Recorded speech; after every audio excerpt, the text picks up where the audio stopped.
Del temor a la fe.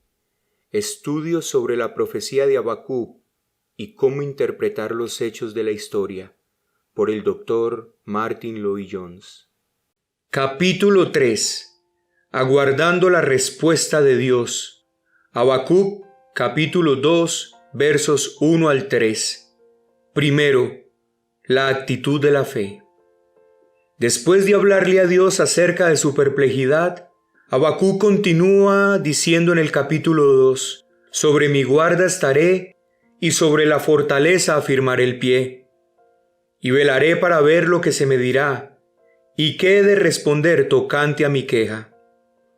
La última frase puede interpretarse como diciendo, ¿qué he de responder cuando sea reprochado por los que oyen mi mensaje?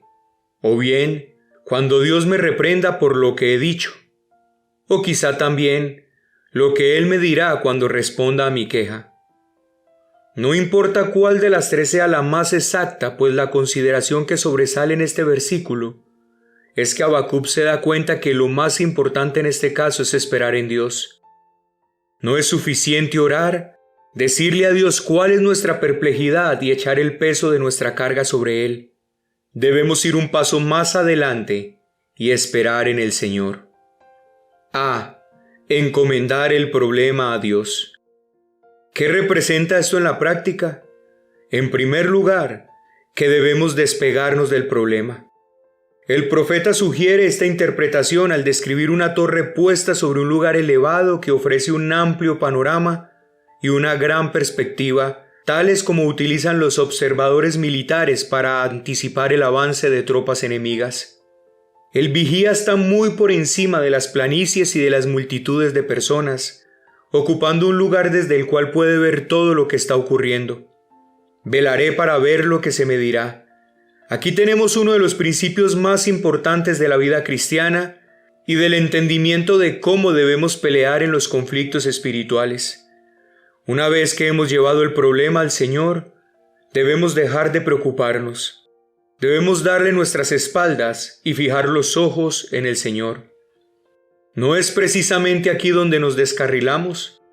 Estamos perplejos y hemos aplicado el método profético de establecer postulados y poner los problemas en el contexto de las proposiciones que hemos establecido.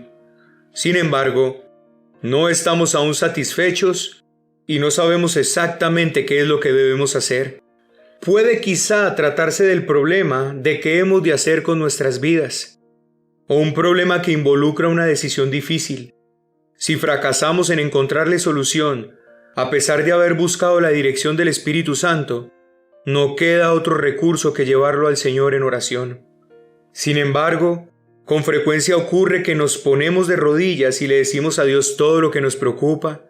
Le decimos que no podemos resolver el problema por nuestra cuenta y que no lo entendemos. Y le pedimos que Él lo tome en sus manos y nos muestre el camino que debemos seguir. Pero tan pronto nos levantamos de la oración, comenzamos nuevamente a preocuparnos por el problema. Si procedemos de esta manera, sería preferible que no orásemos. Si le llevamos el problema a Dios, debemos dejarlo con Él.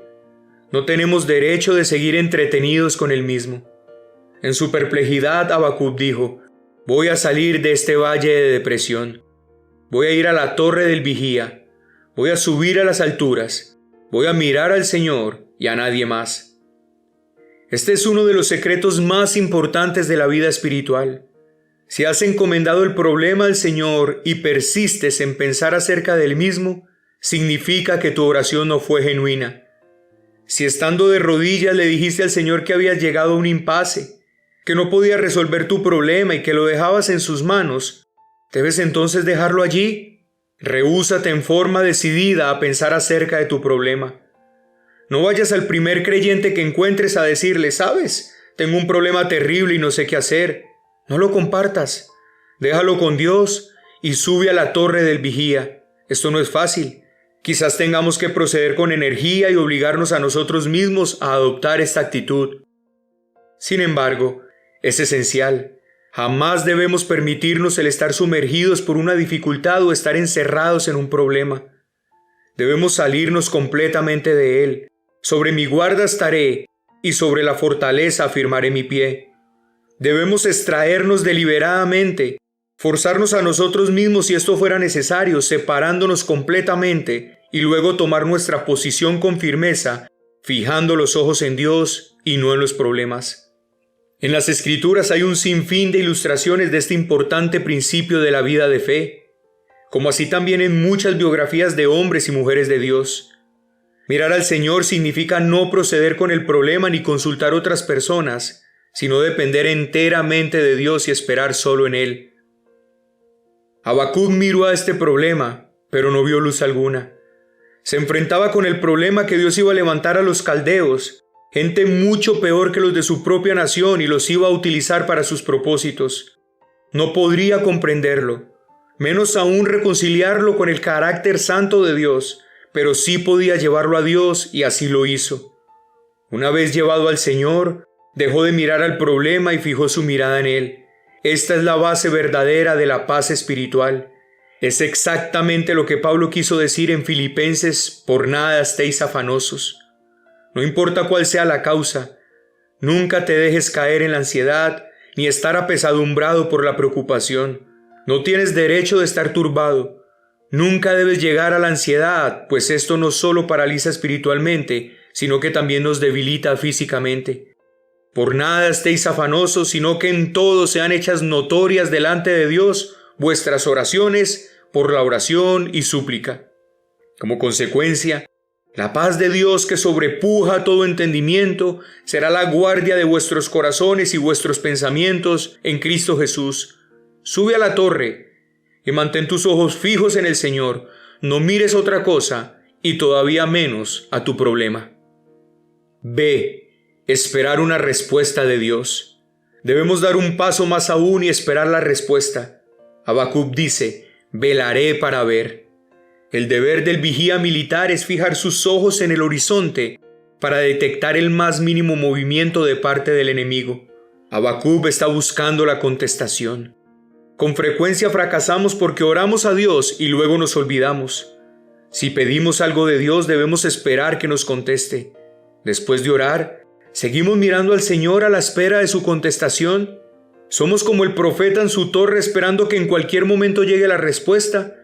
Por supuesto que Dios puede contestar de diversas maneras. Por ejemplo, podemos esperar que responda mientras estamos leyendo su palabra, pues es la manera más común de recibir sus respuestas.